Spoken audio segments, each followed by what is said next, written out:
your vision statement.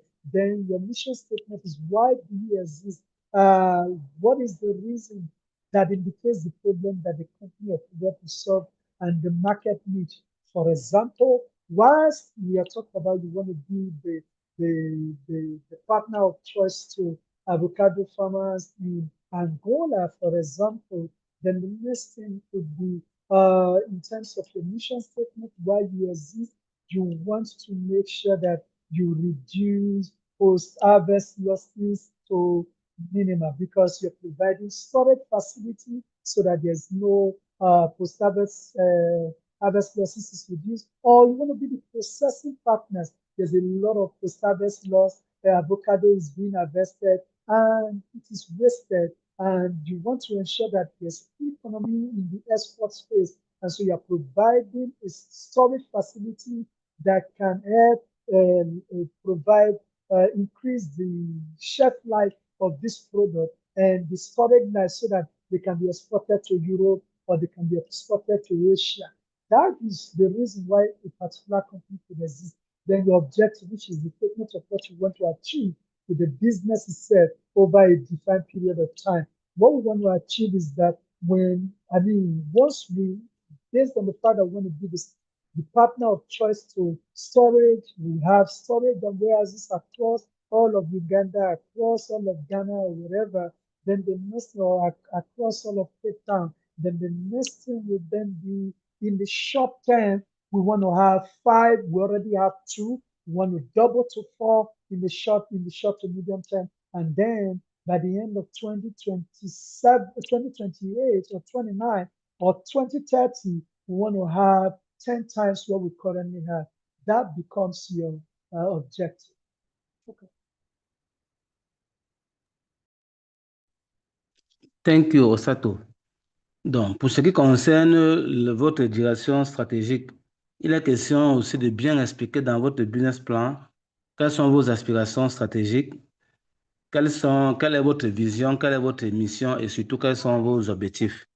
Donc, ici, les aspirations stratégiques, c'est qu'est-ce que vous voulez faire dans le court, le long et le moyen terme, et surtout comment est-ce que ça rend votre affaire scalable, c'est-à-dire comment est-ce que votre business doit évoluer dans le temps. Au niveau de la vision, de la déclaration de vision, il faut effectivement faire la déclaration de votre vision afin que les uns et les autres puissent comprendre ce que éventuellement votre entreprise deviendra plus tard. Au niveau de la mission, il est question ici de donner les raisons de l'existence de votre entreprise, quels sont les problèmes pour lesquels vous apportez une solution et surtout les produits qui permettent d'apporter une solution à ce problème et qui sont les produits que vous mettez sur un marché qui doit forcément être un marché de niche afin que vous puissiez vous en sortir. Et pour finir, quels sont vos objectifs? Vous devez les définir, leur montrer comment est-ce qu'on va les mesurer, quelle est la période. Bref, vous devez avoir des objectifs SMART, comme on dit souvent, c'est-à-dire mesurable, atteignable et ainsi de suite. Over to you, Osato. And so then you now talk about your product and services. What product line are you providing? It describes the product and service offered. What are the features of your product, the benefits and the pricing? You have a particular product that can ensure that farmers, like I said, storage facilities, and the uniqueness of these storage facilities that it enhances, it reduces water level to minimum, and it also keeps the freshness of the product or avocado that I've decided to use as an example. And then you can keep these for as far as 6 months, so that helps you to manage the climate and the impact of climate on the prices. These are value proposition to farmers on the prices of avocado, for example, or whatever the features may be, and the benefit to critical stakeholders, especially to your customers. And because of that, our pricing is premium compared to our competitor who, you're probably going to get 20% wastage from your product by storing there. For us, it's 100% You want 0% wastage, and you're only paying a 10% additional premium. And when you compare that, so the description and your pricing is clear. Then your research and development, plans for future product, what other products you intend to have. Today, you are rolling out this particular product, but because of what you've done in the marketplace, you are extending the storage facility to include a distribution model that also extend the shelf life eventually. Today, there's a problem more like your forward integration. That could be where your next research and development could be, or is a technology product. You are rolling out the first part of it.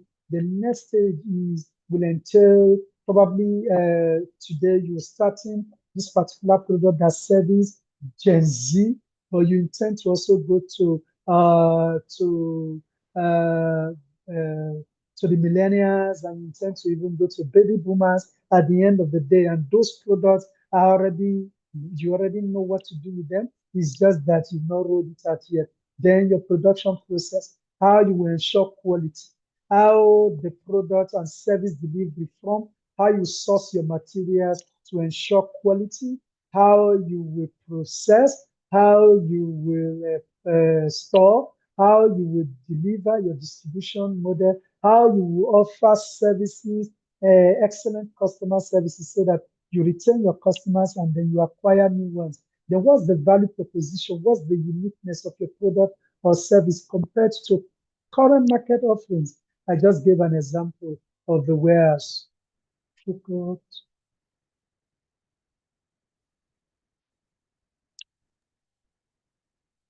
Donc, pour ce qui concerne vos produits et services, vous devez pouvoir expliquer sur 4 façons.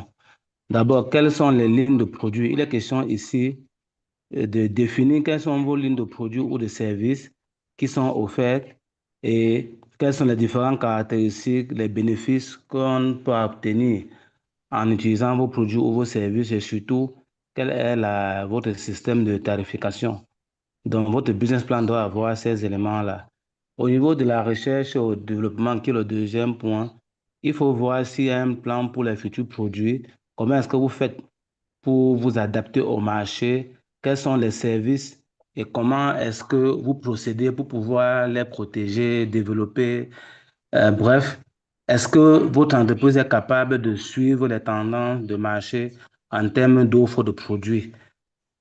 Process de production. Il est ici question de donner certaines informations qui concernent la façon dont le produit est fabriqué ou le service et comment est-ce que c'est livré aux clients.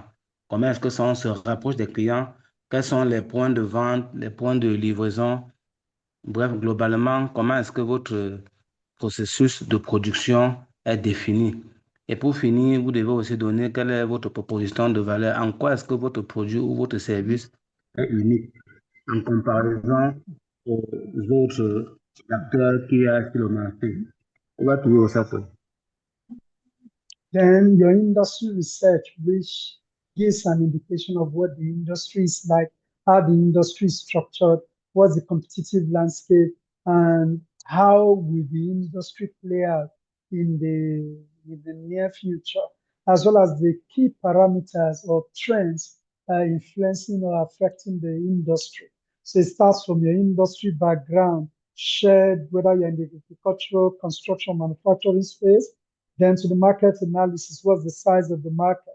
And then what's the potential growth rate of the market? Because every market has a size, and then the size of the market can give you what you call the total available market or the total addressable market, which is assuming there were no competitors, 100% of the market belongs to you. You get everything. But in reality, it's not the entire market that belongs to you, because in each of these markets, there are also demographics. And each of the demographics also have their market within the entire total addressable market. Then you now have your serviceable addressable market, which is the market within the entire set of the total available market. There's a subset that you believe probably you're focusing on a specific demographic, assuming that demographic is the youths, and the youth probably the size of the youth is 50% of the entire market. So what that means is while the total available market is 100%, you are only concentrating on the 50% of that market. But again, the entire 50% is not available to you because there are already competitors that are playing in that market. Assuming the competitors already have 90% or 80% of that market, meaning there's this 20% that is left. Now, of the 20% that is left, you're sure you can't have all the market. You probably may have in the short term maybe 5% of that market.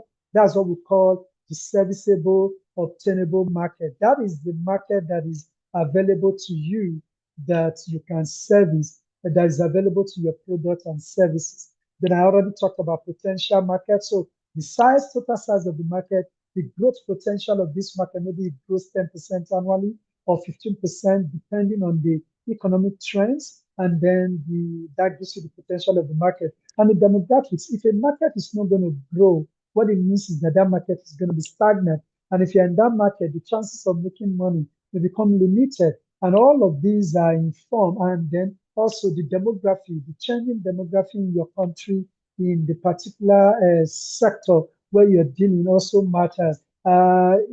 Your country going to grow 10% year on year to 2030, or the population going to double, or the population is going to increase by 20, by whatever percent. That and what demographic will even increase, that will begin to shape what the market should look like. Then target market segment, what segment of the market? Is it the high end? Is it the middle? Or depending on your customer persona, is it the low end of the market or base of the pyramid you're looking at? Then description of the target market, like I said, this entire market, I'm focusing on the middle because they buy more. The high end have already been serviced by the sophisticated players in the market. Not a lot of people are really servicing the middle end of the market. And that's where I would like to, because pricing is okay. They are willing to buy. Their switching cost is not so high. So I want to remain here. Then what's the competitive landscape? Who are those already dealing in this market? What are the strengths of the competitor? Do they have strong backward integration, strong sourcing model, strong distribution model, strong warehousing structure, or they already have a very strong, they've been in this market, they are the ones dictating the tune of the market. And within that strength, is there a weakness that they are having? Is their weakness inability to deploy technology, which you could harness and leverage to penetrate and enter the market? Or is it their pricing? Or is it even the structure of their pricing that you can all capitalize on and then enter the market? Took over to you.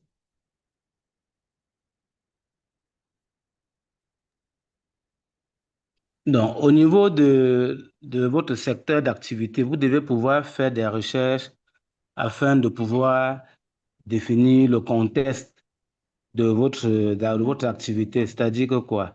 Vous devez savoir qui sont les différents acteurs qu'il y a dans votre activité. Quels sont les meneurs, quels sont les suiveurs? Est-ce que votre activité est au niveau de la santé, l'agriculture, la construction, les fabrications? Bref, il est question pour vous de définir spécifiquement le contexte dans lequel se trouve votre entreprise en termes de secteur d'activité. Donc, à la suite, il faut faire une analyse de marché. Ici, ça va vous permettre de déterminer quelle est la taille du marché, quelle est sa croissance, le potentiel, quels sont les critères démographiques de votre cible, pour qui est destiné votre produit. Tous ces caractéristiques-là doivent être bien définis afin de créer un profil de votre cible. Au niveau du point 3, vous avez la cible du marché. Ici, il est question de déterminer quels sont les segments de marché que vous visez, de pouvoir identifier et décrire exactement les caractéristiques de ce marché-là, afin que l'offre que vous faites corresponde bien à une demande qui est spécifique. Pour finir, il y a l'analyse de la concurrence. Ici, généralement, ça se fait à travers l'outil de SWOT ou FFOM, c'est-à-dire les forces, faiblesses, opportunités et menaces que votre entreprise a vis-à-vis de la concurrence. C'est en fait ici que vous faites l'analyse interne et externe de votre marché. Thank you. Over to you. Yeah, thanks. So let's move fast to this. So your market research, like I said, this is just the template of how to structure the market, the strength of the key players within the marketplace, and even the particular market you're looking at. What's the opportunities that you see in the market? What are the threats? The socio-economic, what are the technological, the environmental threats, and that you should be wary of, and then develop strategies to minimize them. Then, what are the weaknesses you see in the marketplace, as well as the opportunities and the strengths of the market and the competitors within the market? Okay.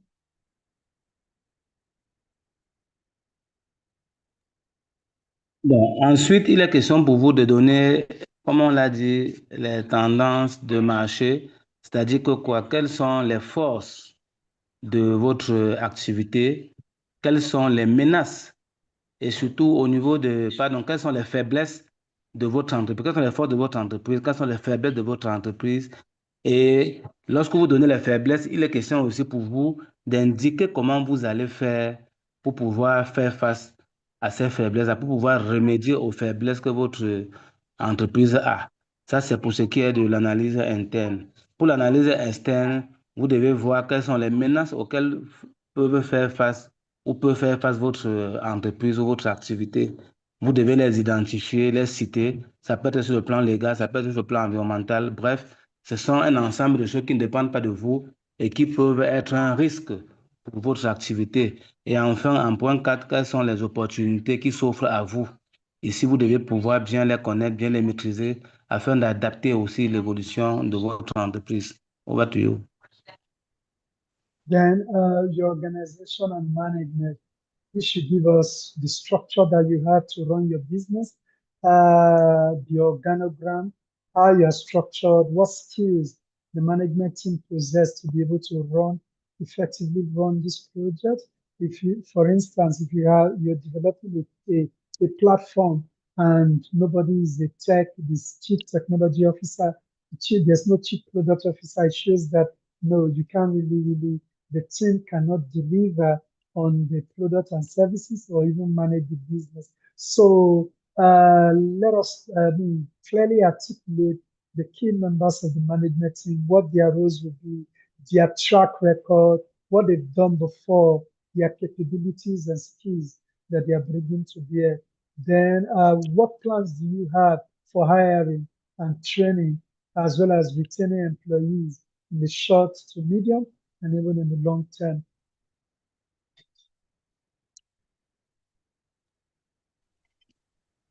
Donc, il est aussi question de définir quelle est votre organisation et votre plan de gestion, de management. Donc, ici, pour vous, il faut donner la structure organisationnelle de votre entreprise, c'est-à-dire l'organigramme de votre entreprise, donner les différents postes, définir quels sont les profils de postes, quelles sont les descriptions des postes, les tâches, qui sont les acteurs, pouvoir mettre leur CV en annexe, comme on le verra tout à l'heure. Il faut aussi indiquer quelles sont les compétences du personnel que vous allez utiliser. Et au niveau de l'équipe de management, il faut définir le staff, donner les différentes grandes fonctions de votre entreprise et qui sont les personnes, le profil des personnes qui peuvent occuper ces fonctions-là. Et bien évidemment, définir quels sont votre plans de ressources humaines. Ça veut dire ici, dire comment est-ce que vous recrutez, comment est-ce que vous formez, quels sont les plans de rétention des employés, comment la carrière de ces employés aussi est gérée. Voilà globalement ce qu'on attend de vous au niveau de l'organisation et de la gestion de votre entreprise. Thank you. Over to you. Then you then just go into your plan, your marketing plan. What strategy do you have for promoting and selling your products and services? Will you go virtual, or will it be physical shops or location? And how will you promote the product services using maybe influencers, or you're going to do a promo where you give discount days, or you probably sell your product alongside another product and give a discount on it. What plans do you have apart from promoting and selling so everybody gets to know about the product? what's your sales strategy, even your sales process, the channels, like I just talked about, then your pricing strategy, how will you set your prices, and are there special pricing tactics you plan to use? Are you going to probably say, everybody, this is the average cost of this product in the marketplace. I'm going to price mine at 75% of the price, or I'm going to price premium because the quality of my product is so strong. And I already have a marketing plan to support that because I have confirmed and I can tell you that everybody will buy because from my market research, there's indication that they will buy. Or this is a product that meets several needs, and this is what customers said they are looking for, and we produce this for them. And I can tell you, out of every three people in Accra that are the potential 15% of the target of the serviceable obtainable market, we are sure that three of them will buy our product. And the plans for advertising and promoting should be clear. Your customer service, what approach you will leverage. Your customer experience, is it going to be a mobile customer experience, unique customer experience that they just go online end to end from checking out the product to putting the product on their basket to payment, checking out, and even delivery is seamless. And within 24 hours, you get your product, or within 5 hours, your product is delivered, irrespective of where you are. Then your customer acquisition cost. I talked about customer acquisition earlier. That look, this in this particular demographic or target market, the customer acquisition cost is low, and because it's low, I believe I'll be able to capture quite a lot of the customers. So the customer acquisition cost is so high, and because it's high, but the customer lifetime value is also high. And so if I can get X number of customers, I'm able to retain them. And because the customer acquisition cost is so low, this is my plan. I intend to, it's so high rather. This is how I intend to penetrate the market because the cost of entry, with the cost of entry to that, to the barrier to entry is low in that market. If the barrier to entry is low, the barrier to entry is high. These are the things I will do because the barrier to entry is high. I will start on a small scale so that if anything happens, I already have my exit plan. But if you just come up with all of those plans and discuss this, then your growth plan. Now, I intend to start small. With this fund, I would then scale. After this fund will help me start small. Then in 5 to 10 years, I will scale and source other fund. At that time, maybe a loan from bank, microfinance institution, or DFIs.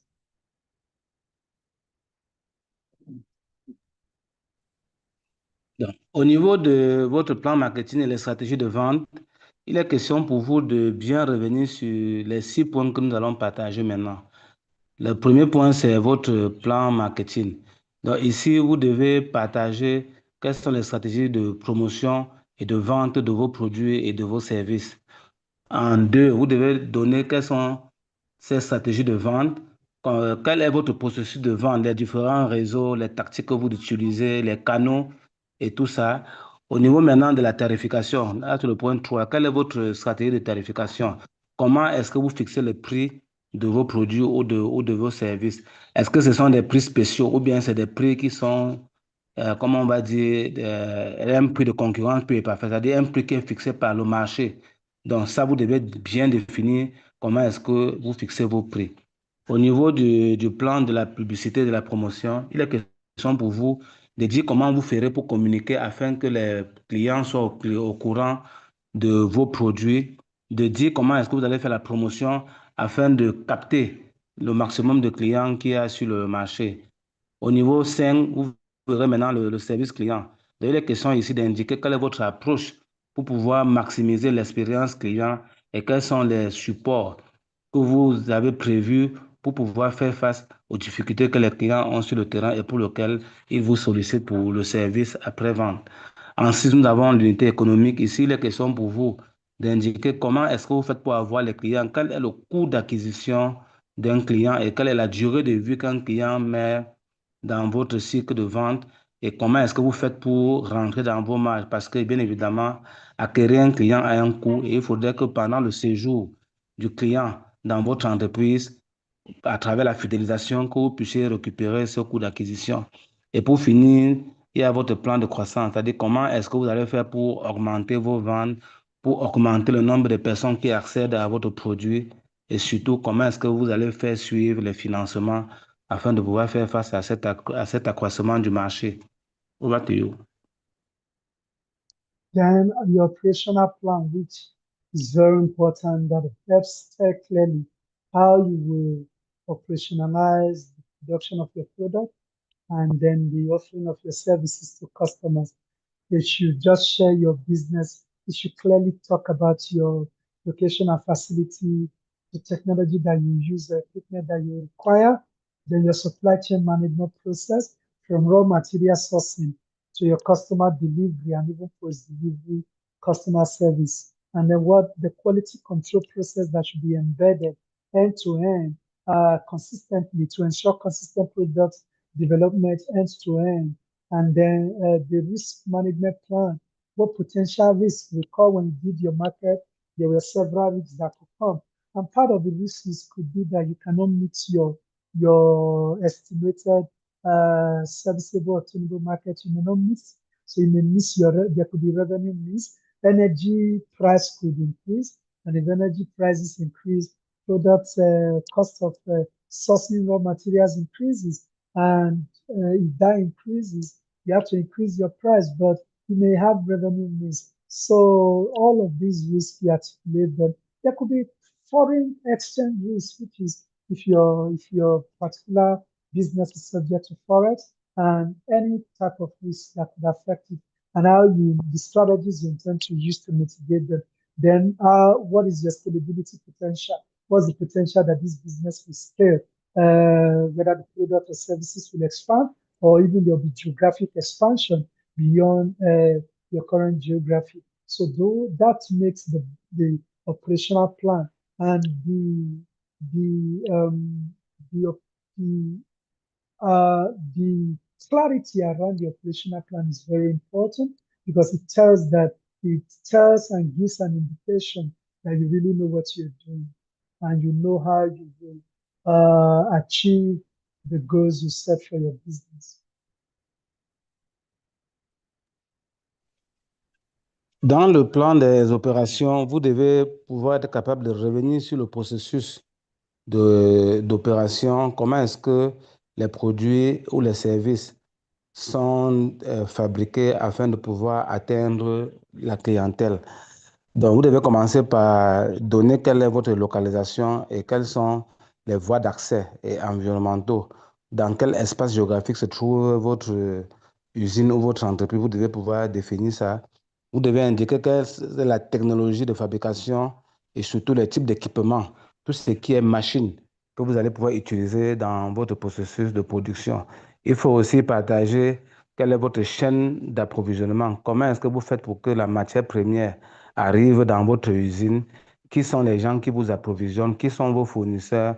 Comment est-ce qu'ils sont, vous serez livré? Quelles sont les conditions qui vous permettent une livraison favorable pour votre activité? Vous devez aussi définir quelle est la qualité de contrôle du processus de production de votre entreprise. Et ici, il est question de faire surtout un plan de maintenance et un plan de réparation des machines en termes de suivi. Donc, au niveau aussi du risque du management, il est question pour vous de définir exactement quels sont les risques que vous avez identifiés au sein de votre entreprise et surtout d'indiquer comment vous allez atténuer ces risques-là pour que ça n'affecte pas durablement la vie de votre entreprise. Et pour finir, vous avez la scalabilité de votre entreprise. Quel est son potentiel? Comment est-ce que l'évolution de votre entreprise doit se faire? Comment est-ce que la croissance exponentielle, comment est-ce que la duplication de votre activité doit se faire afin que vous puissiez atteindre une cible encore plus grande et satisfaire un plus grand nombre de personnes pour pouvoir avoir suffisamment de parts de marché et rendre rentable votre entreprise. Thank you. Then your funding request. I mean, how much do you need and what do you need the money for? what are the expected outcomes, and what impact will getting the funds help you to scale your operations, how much jobs will be created, what revenue will be generated, and how will it even help within your environment. Then beyond the $5,000, probably you need $20,000, but you're going to get $5,000. What will you use this for? And will it then mean that you need to start small scale down operations? And what impact would that be at the end of the day? And of the $20,000 that you need, you have already saved $5,000, for example. You need $5,000. You will probably borrow the remaining $10,000. How will you use this fund? And then the budget supporting the fund. What exit plan do you have? And how would the business remain viable post funding? So after this fund, you would have scaled up to the extent that the business would have grown, and then this is the plan you have to ensure that you can pay back the loan. And yeah, probably if this business doesn't work out, if things really change, you will pivot, sunset this product because you already have other product that you then channel resources, or or rather you intend to sustain this business because you can cross-sell this product to other existing customers within your network or portfolio. Then these are the first sources of my fund, which speaks to probably funders equity. Yes, I will get 25% of my total. This thing will come from the Trinity Foundation. I'll contribute 25% as the owner, as the owner of the business. The rest 50% will be sourced through loan. Then show how you will repay your debt over 5 years. By 2030, business will become debt free. And by then, we would have generated enough cash to begin to plow back into the business and then expand and grow from there. Over to OK. Pour ce qui est de votre requête de financement ou votre besoin en financement, donc on aura besoin que vous puissiez dire exactement pourquoi est-ce que vous voulez les 5 000 dollars. Ça, il faut le définir. C'est-à-dire que ce futur paiement qu'on va vous donner, est-ce que c'est un financement additionnel? Est-ce que vous aurez besoin d'un autre agent dans le futur? Bref, l'exercice est simple. Il est question que vous puissiez bien expliquer quelle sera l'utilisation des 5 000 dollars. Ça n'empêche pas que vous ayez vos propres fonds que vous avez mis avant ou que bien que vous allez mettre après. Ça, c'est pas un problème, mais il est question que vous puissiez bien ressortir comment est-ce que les 5 000 dollars vont être utilisés. Donc, au niveau le capital de votre entreprise, vous devez indiquer comment est-ce que votre capital est reparti, qui sont les actionnaires, qui sont les investisseurs, quelles sont les parts que chaque personne, les cofondeurs ou bien les créateurs ou les investisseurs a dans votre entreprise.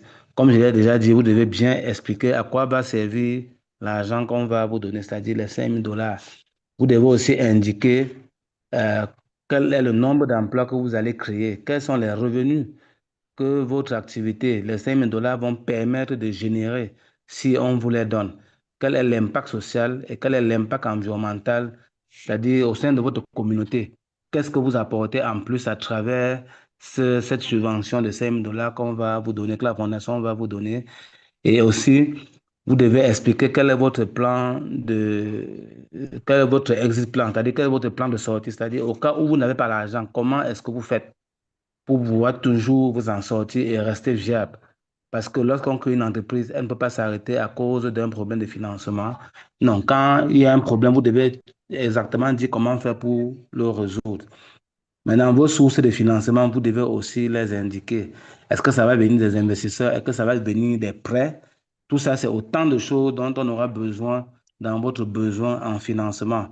Donc, en dehors de l'argent que vous allez recevoir de la fondation et que vous allez expliquer comment vous allez utiliser, vous pouvez indiquer quelles sont vos autres sources de financement. Et pour finir, vous devez indiquer, au cas où il y aura des prêts ou des emprunts, vous devez indiquer comment est-ce que vous allez faire pour pouvoir les rembourser, tout en sachant que les 5 000 dollars sont gratuits, ce n'est pas remboursable. Mais d'autres financements que vous allez obtenir peuvent être remboursables. Vous devez indiquer comment est-ce que vous allez les rembourser. Thank you. Thanks. Okay. Then your financial projections, we should cover your revenue projections. What's your revenue forecast for the next three to 5 years? Your expense projections, your forecast expenses, which are your costs as well, and then your profit and loss, which is a difference between projected revenue and then your expenses that can give you your gross. And then when you take away all other expenses, you have your initial direct cost, which affects your maybe raw material sourcing. That will tell whether you're going to make profit or loss. And then the cash flow of the business, how you manage your cash flow is very important. Now, your revenue is the key drivers of your revenue. They are your volume and your pricing. How do you manage your pricing and volume sales to ensure that you continue to increase your revenue year on year basis? Then you're at your cost, how you continue to keep costs low through different strategic cost management processes like backward integration, sourcing, optimizing your sourcing model and your distribution channel, optimizing it, leveraging lean model that is more accessible to your target customer or demography. Then keeping your cash flow by managing your inventory as well as your payables and receivables. Then your balance sheet, your assets, current assets, your liabilities, and how you're able to manage that and moving your owners equity. And then your break even, how you're able to ensure that you manage everything to ensure your business break even on time.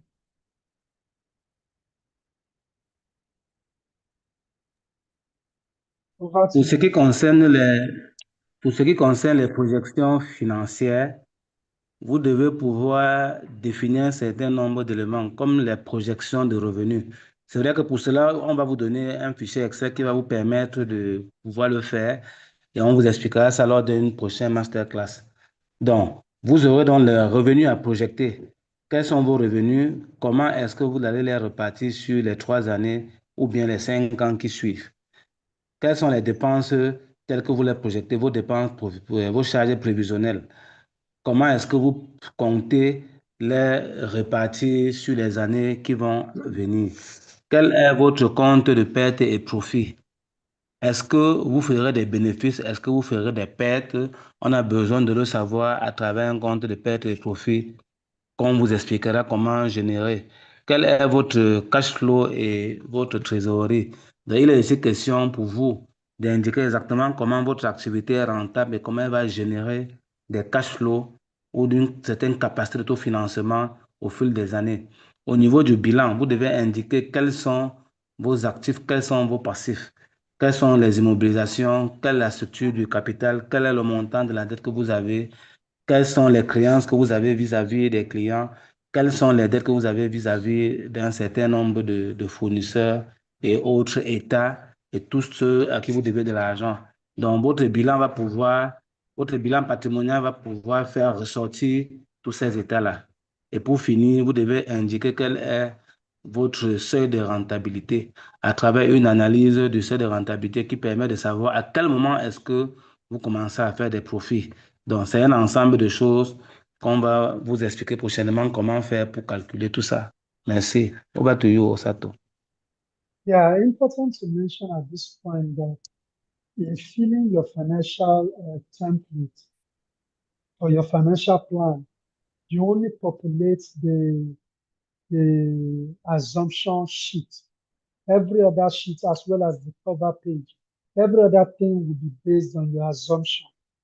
And for instance, you have space for multi-products, multi-product organization, or the business is multi-product. You have space for each product where you can put each product and where you can also put the price of each product. Then you then have your assets, whether you are renting, you are going to be online, Are you developing a technology? What are the initial cost outlay based on your baseline as you set up the business? And then what are the projections? And then you then have your funding, which is what percentage of the fund will be coming from you, and what percentage are you borrowing, and what percentage is coming from you intend to receive from the Foundation. And then from there, you then look at your fixed assets and your as well as your variable assets and your ability to manage your, your fixed assets and variable assets. Your fixed assets and your current assets, rather not variable, is cost in terms of fixed cost and variable cost. How you are able to optimize your fixed cost and then manage your variable cost such that you can make profit, and how that will affect your P&L at the end of the day, and then your fixed asset, and as well as your current asset. Now you manage cash and cash equivalent, which makes up your current asset, to ensure that there's that balance, and then your inventory management as well, and then your break-even period or your break-even year, where there's equilibrium between your revenue and your cost. They are virtually the same, and then you can start making money thereafter. I just wanted to mention that. Maybe Fiko, you can just summarize that before I move to the next slide.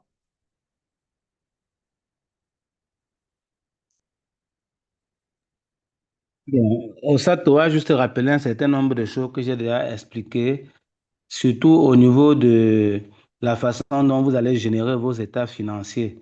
On va vous donner un fichier Excel où vous allez uniquement partir dans la partie des hypothèses pour introduire les éléments clés de votre activité. Et le logiciel va automatiquement générer tous les états dont vous aurez besoin. Donc, on vous fera une masterclass pour expliquer cela parce qu'il est question pour vous de savoir bien utiliser ce fichier Excel-là pour générer vos états financiers. Et dans ces états financiers, il y a de la possibilité d'avoir plusieurs produits. Et il y aura un certain nombre de choses que vous allez déclarer, le montant des salaires, les taux de croissance. Bref, on vous expliquera tout ça le moment venu afin que vous puissiez générer vos états financiers. Over to you, Sato. All right, then. I mean, all of the I've actually talked about the cost of operations and projections. So all of the facilities you need, the equipment, everything will be listed in your, and then the cost in the assumption sheet, as well as the currency you're using. Then the detailed breakdown of your production and the services you are offering, both direct and indirect costs, the cost of raw materials, which are really your direct cost and all inputs, then your maintenance as well as salaries, all your yes, SGAs, your admin costs, your general costs, as well as your salaries and admin costs, and then estimates of the projection of the cost to run the business for 3 years. That has to be imputed, your wages and salary, which is the SGA I just talked about. Are you packaging your product, the branding cost, the cost of advertisement, everything, professional services, then license, all if you need an IP, if you have an IP, you also need to state it that you have an IP. There's an intellectual property for your product, and are you registering an IP? All of these things will be part of the cost estimate and projections.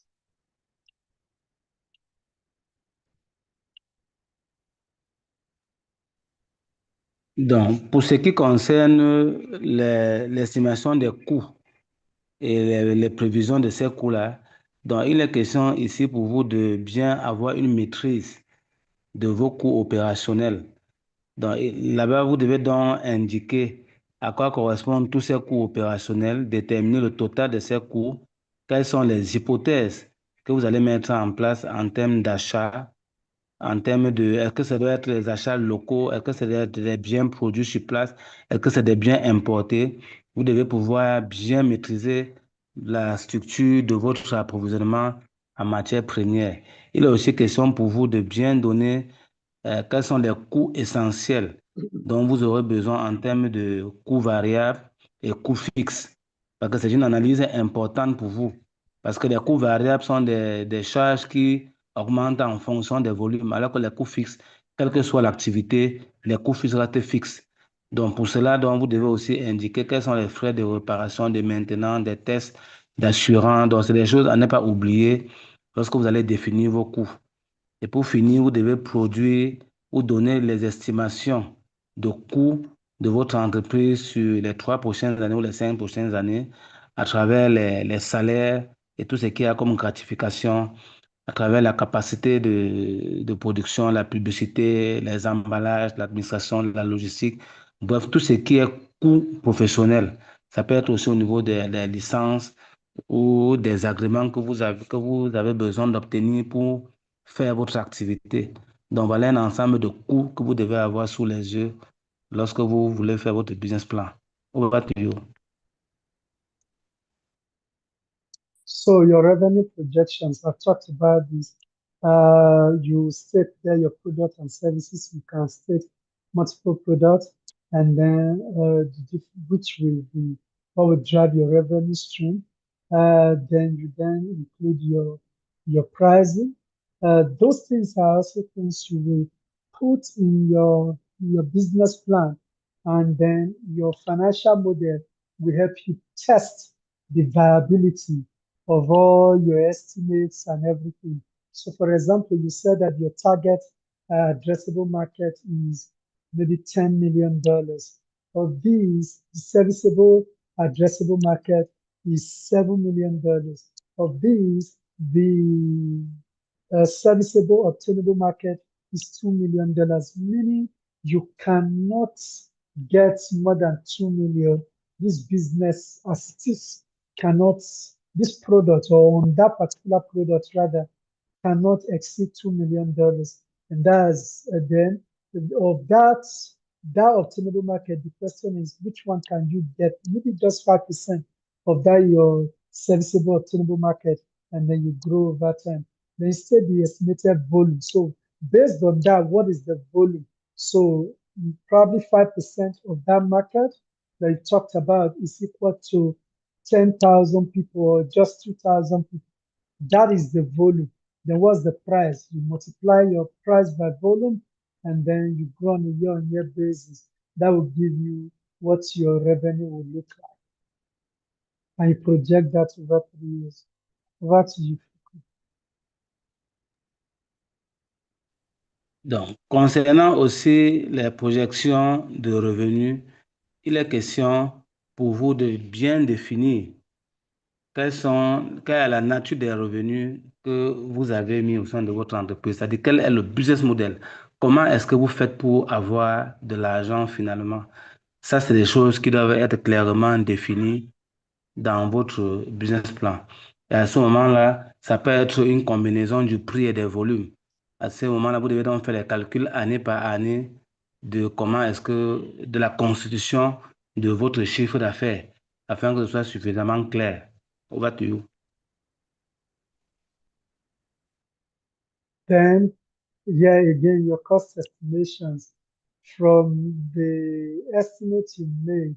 You've talked about your revenue, you looked at your costs, you've articulated all your costs. So revenue cost then, it's you now also show what you now go to the Excel, pull down all your projections in revenue, pull down all your projections in your cost, and then fill out every other aspect. Like I said, there is the revenue aspect, there is the cost aspect, there's the fixed asset, the equipment, everything. Then it will tell you whether then you make your projections. Now the projections will be in the Excel template, and then you then copy into your business plan. So it will enter your profit or loss account or projections, which you won't estimate yourself, but by filling out the assumption, it will come up itself. Then your cash flow projections over the 3 years will also be clear, and this will be determined by how you manage your payables and your receivables and your inventory management. And then your balance sheet will also be automatically thrown up based on what you put in your financial projections. And please note here that Your financial projections and timeline must be realistic, and they must be realistic as much as possible.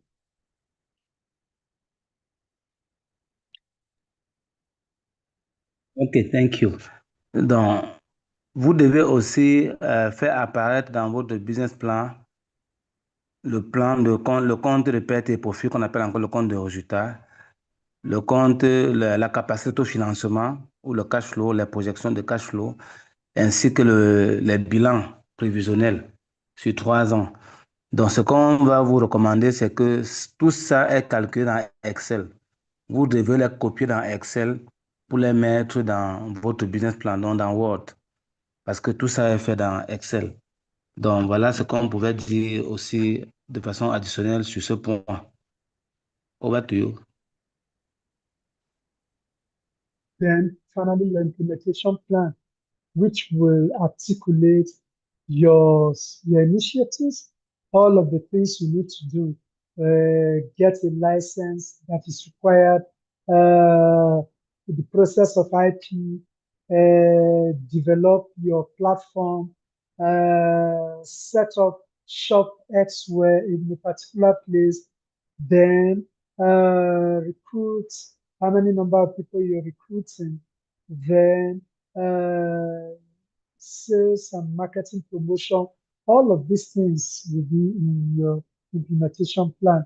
And the plan will articulate your strategy, key actions or activities that you perform in 3, 6, 12 months, and even beyond. And then the execution and monitoring plan, how you will execute and monitor on regular basis to ensure that things are what you are not lagging or dropping the ball, and then the milestones and key indicators that is linked to the expected results.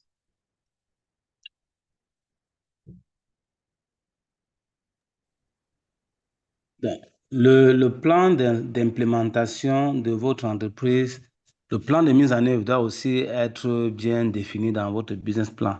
C'est-à-dire quelles sont les différentes activités clés que vous allez faire d'ici 3 mois, dans 6 mois, dans 12 mois. Et tous ces plans-là doivent être suffisamment réalistes. Donc, il faut aussi montrer comment est-ce que vous allez faire le suivi de l'exécution des travaux. Et pour finir, vous devez aussi indiquer quelles sont les différentes étapes, les étapes clés, donc les étapes clés avec les indicateurs qui vont vous permettre de savoir que vous n'êtes pas en train de vous tromper, auquel cas vous apportez des correctifs. Et ce n'est que ça qui va permettre que la mise en œuvre de votre projet se passe comme vous avez défini dans votre business plan. Donc ici, la question de faire un tour de votre business plan et de dire exactement quels sont les indicateurs qui vont montrer que ce que vous avez dit là doit se passer comme vous avez prévu. Et tout ça, ce ne sont que bien évidemment des plans. Over to you, Sato. Now, thank you. So your appendix should just include resumes of key personnel, the permits and licenses that are available or that you need to obtain to operate the business. The list of permits should be there. And if your business is at the idea stage, since you may not have acquired it, the legal documents you have, the incorporation papers, uh, contracts, or anything if available, the photos of your products and how they look, even illustrations of those products. The reference, you can reference letters, testimonies of your product, partners for existing businesses. Then you can include additional charts, graph, everything that you think will substantiate your business plan, to support your business plan.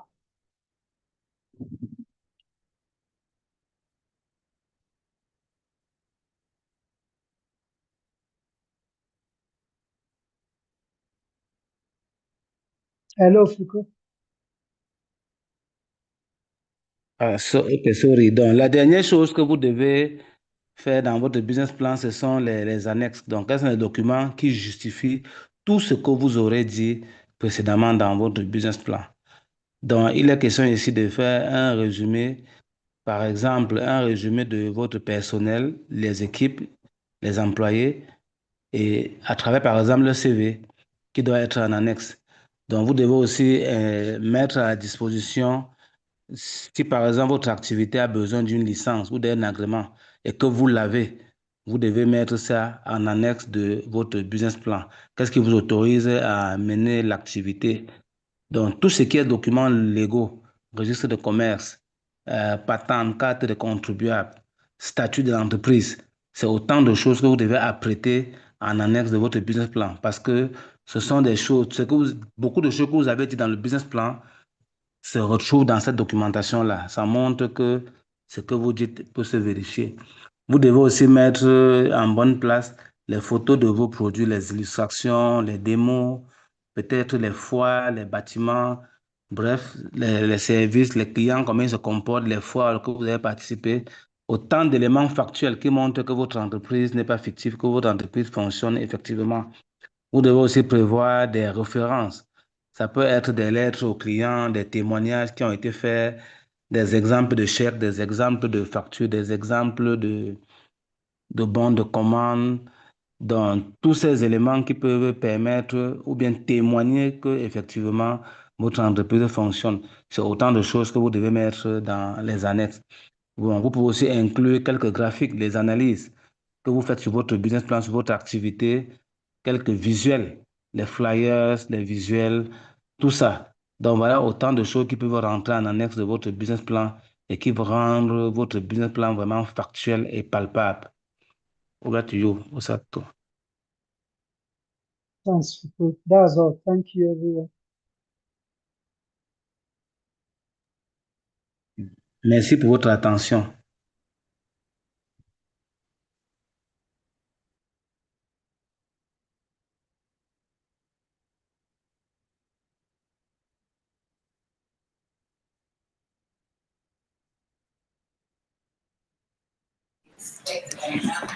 Hello, thank you so very much, Asato. That was quite an impressive session. I'm sure all the entrepreneurs enjoyed. Had a wonderful section. Uh, so now we'll look at questions from the entrepreneurs. Can you hear me, please?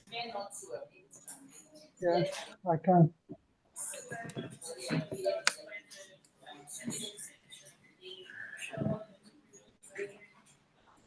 So everyone here is saying thank you from Senegal, Malawi, Cameroon.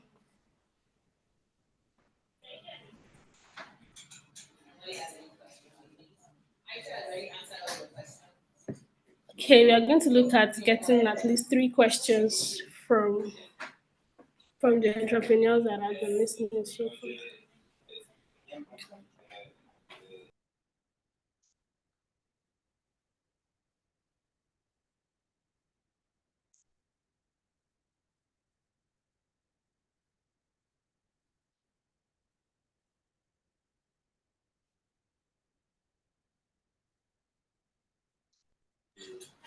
Hello, Sata, can you hear me? We have a question here. Yes, I can.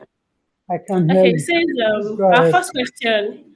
Kindly give an example of pricing strategy, for instance, product like Beehive. No, I can't, but Arna, I think Okay. Then yeah. we have another question here. How best can I price my crochet projects with the aim of Just try. making profit and also maintaining customer retention? Another question here is, what if your business is at an idea stage? How do you show proof of existence given that you don't have an imma- immatriculation yet? Did you get that? Please come again. Okay, the third one. What if your business is still at an idea stage? How do you show proof of existence given that you don't have an immatriculation yet? Okay. You've not started the business yet. Okay. Is that all? For now, yes, we have this. Okay, three for okay. now. So let's get started. So for a BI business, you want to know how your pricing strategy. Now, pricing strategy are largely generic, but could then be customized depending on the industry, or the sector. So as part of your market research, what you should do is actually to understand what, because you can't just sit down and start articulating a marketing strategy. Part of the work you do to get in your market research or your research work is to look at who your competitors are, how they price, and why they price that way. And then you also, as part of your research, you also speak with customers, potential customers, target customers, what they like, who they buy from, where they buy from, and why they buy through that channel. So, and then as part of that market research, you are able to understand the price sensitivity of your customers. You also get to know that some customers will say, look, the propensity to buy is high and they are not price sensitive. They are ready to buy, the willingness to buy is there. There is just quality. I'll give an example. Quality in this kind of industry, quality is the main, is the deal breaker. Quality, I would say, probably accessibility and quality really. And so that is the real thing. So the key thing is you are then going to then understand the quality of your own product and know the quality of the products of your competitors. You can even use it yourself. You can test it based on all of this information. You then understand what the average market, average price for different product sizes or whatever it is. Then you can then determine for yourself to say, I have a better product. And because I have a better product, and customers have said that quality is their buyer value. Because why customer buy, how they buy, when they buy, where they buy are very important. So if quality is the main issue, you prime your product to be quality, the best quality, so that you can give pricing that is even at par with competitors or even a little higher, because in some markets, when your price is lower, they feel it's substandard quality. And if that is the mindset of your target customer base, you then can't go lower. But if they are very price sensitive and you realize that, look, and you need to gain market, and there is one dominant player, if there's a dominant player, and cost is a price sensitive industry, and that dominant player, you've looked at them, their prices are high, then what you then do is simple. Lower price may help you steal or get some, not stealing, get some customers from them. So that means your ability to the customer switching cost is probably low because they are sensitive to price. Once they see you have a better price, product that matches the competitor who is the dominant in the marketplace, they will easily switch to you. But in a fragmented market where everybody has different prices, people are not loyal to any major dominant player. That may be a little bit tricky, because why the market may be fragmented is because they just go for the next lower person. And if it's assumed that all quality are the same, then what you do is that you then play for price. But more often than not, you don't win a price game with people who are already in existence. So it has to be customized, unique to your market, and also an interplay of your market, market dynamics, nature of the structure of the market, competitive structure, customer sensitivity, their willingness to buy, and why they buy. All of these things are things you take into cognizance in determining the cost, in determining your pricing for your particular product at any time. I don't know if that has helped me to answer your question. Then the next thing is how best can I price my growth product to ensure that I make profit and then to remain to still keep my customers. Uh, just like I said, you have to the market dynamics really matters, and the reason why customers buy, where they buy, when they buy, all of these factors, like I said in answering the first questions, are very important in your determining how you price your market. So, for example, if you look at definitely you look at your if you are playing for margin, if you're going to be price sensitive, it means you must play for volume. So if it's a volume market where margin is low and all you need is to sell in volume, and once you can get the volume out there, you'll be able to make money. So what that means is to remain profitable, you drive volume, and as you drive volume with your marginal profit per unit, you can then accumulate a lot of sales through volume, driving volume, and then that helps you to be profitable. But if it's not a market that is really volume based, what that means is you can then try to drive your price based on quality, like I said earlier. And then you can also leverage technology to be able to remain profitable and also continue to drive volume. If you leverage technology, it reduces the cost to serve.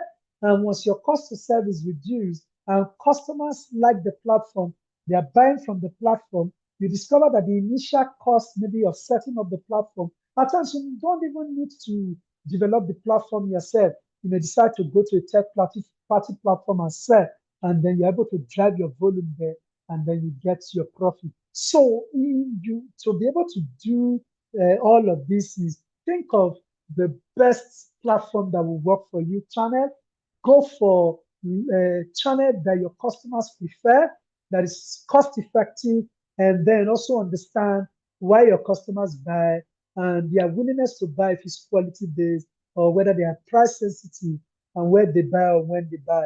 So if it's a volume market, you know what to do. You make sure you set your volume.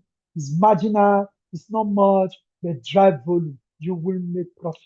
If it is where it's all about quality, customers are not price sensitive, they'll pay it.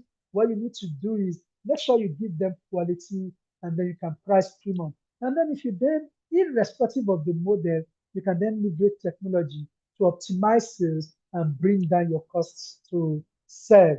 If your business is at an idea stage, your proof of existence, you don't really have a proof of existence. But what you do is the documentation of the business, the the how realistic you demonstrate that you understand the business you're about to do, that the idea is so compelling, and your business plan tells clearly that there's money in this thing and you will make money from what you're doing, will definitely go to tell. So your ability to tell that you know this market, you understand the competitive landscape, you know that this product is what they really need, and that you can justify it from your market research, you know the pricing, and you can also demonstrate that you make profit, can then stand for you to show that this is a potentially good business. Because the reality is that every business started as an idea.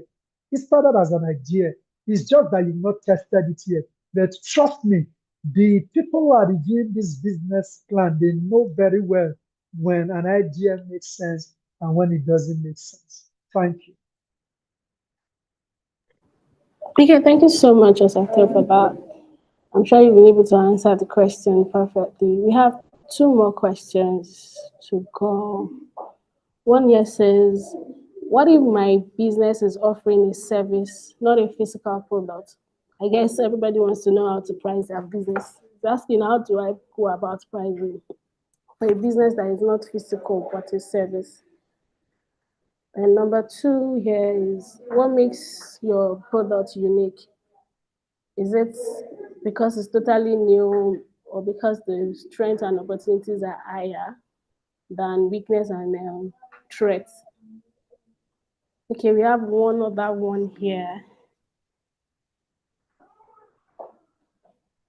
What is the allowed number of pages of business plan? My business is at an idea stage. What should I do for resumes? Also, are we supposed to put the projection in local currency or USD? Were you able to get the questions? Yeah, I got it. Okay, that'll be all. I start the third one, but I'll let you know. So, for instance, if you're offering services, it's the same thing. There are competitors in this marketplace. It's the same. Although tangible products is easier to know. So, I'll give you an example. You're offering training services, and your training services is 1 week training, and 1 week training. What's the cost of the kind of facility? For instance, 1 week training, a virtual training is going to be 1 week. You have a learning management solution system that you've developed.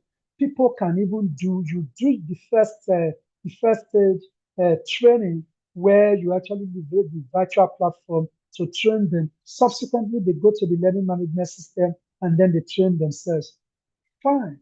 They realized that this costs you maybe $5,000 to develop the learning management or $10,000 to develop the learning management system. And you know, this learning management system is going to be with you for decades, or maybe let's say for the sake of argument, the next 5 years, this system will be up and running. You may need to upgrade at some point.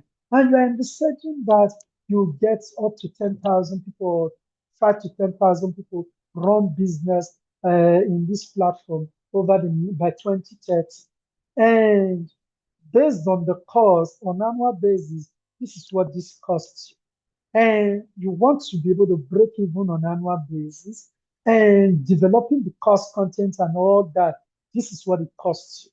So what is the average? If my target is going to be 1,000 people in year one, based on the cost I have expanded, I'm prorating that cost over the 10 years period, because you can't just say you want to get you put all your money at once. Probably you do your customer projection over the clientele projection over the 4 years by 2030, for example. Then you then decide, you divide, and that will tell you the cost per participant. Now you take that cost, the average cost to you per participant. This is the cost. Then you compare that to either Coursera, or Coursera is really, really low, Coursera, or other products, if it's not online, or probably other online products. How much does it cost? And what is your competitive advantage over Coursera if you have one? Maybe your uniqueness, which is the customization of your product to local example. It is certified. You are using certified product by the local examining body or local certification body. Certification is from local organization. It is then very different from Coursera. And so on that basis, you can price premium, you can have a particular price. Then you compare that to if there are competitors in the marketplace, and then you now add a margin, so that makes you profitable. And then you test it. If people, maybe in the first year you test it, you want 1,000 people, maybe for the sake of argument, only 200 come. And from feedback, maybe you say people should register, and 5,000 register, but only 200 came at the end of the day. And then you realize, and then you do feedback after the training. People are excited, but they say the cost was what made a lot of people not to come. That you've gotten testimonies, people have used it. You then use that to go out to the marketplace next time. Maybe the same price, or you then say, oh, organization, if you bring 10 people, if you bring 50 people, you will get 75% of what the cost has been. This becomes your pricing model. You're bringing in bonuses just to make, because you've tested it, you've understood customer sensitivity, and then you can price. So it's almost the same way. It's just that the way you apply the logic and knowledge is very, very different. So what makes a product unique? What makes a product unique is that it's meeting customer needs at that time. So whatever meet the needs of customer, you don't develop a product because you feel like developing one, you feel you need it, or you feel it should just be developed. No, There has to be a need. And it is your ability to meet that needs, knowing the number of people that needs it, and then refining what that needs is that becomes your value proposition. I'll give you an example. Um, Today, there's what we call localization of consulting services in Africa.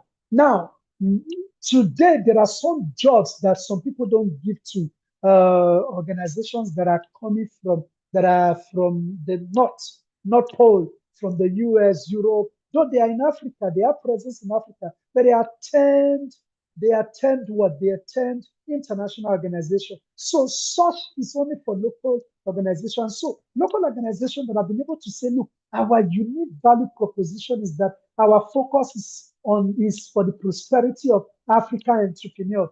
Unique value, the Tony Foundation is as a unique value proposition. African capitalism, Africa helping to solve their own entrepreneurship and job creation and prosperity problem. That is a unique value proposition. So everybody is buying into it because it is for Africa, it is by African, and it will benefit Africans.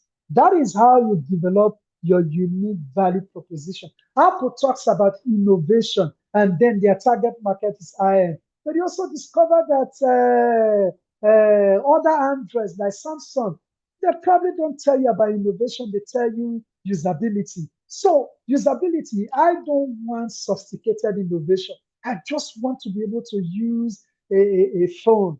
I just want to be able to use a phone. And so, usability becomes my own unique proposition. I probably don't, so I probably I'm probably a buyer that doesn't like big phone. I just want something slim. And then slim phone, you see, that's why you get slim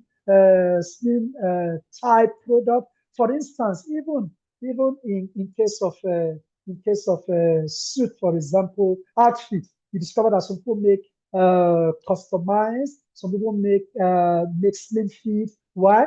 It becomes a unique value proposition. I don't like anything that looks big. I just want something slim and that fits me. That's a unique value proposition that somebody has and say, this is tailored, it's tailor made, and it suits you. And so I go for that.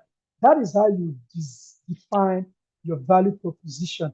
It is what your customers need, and your understanding of what they need help you define your own clear proposition to them.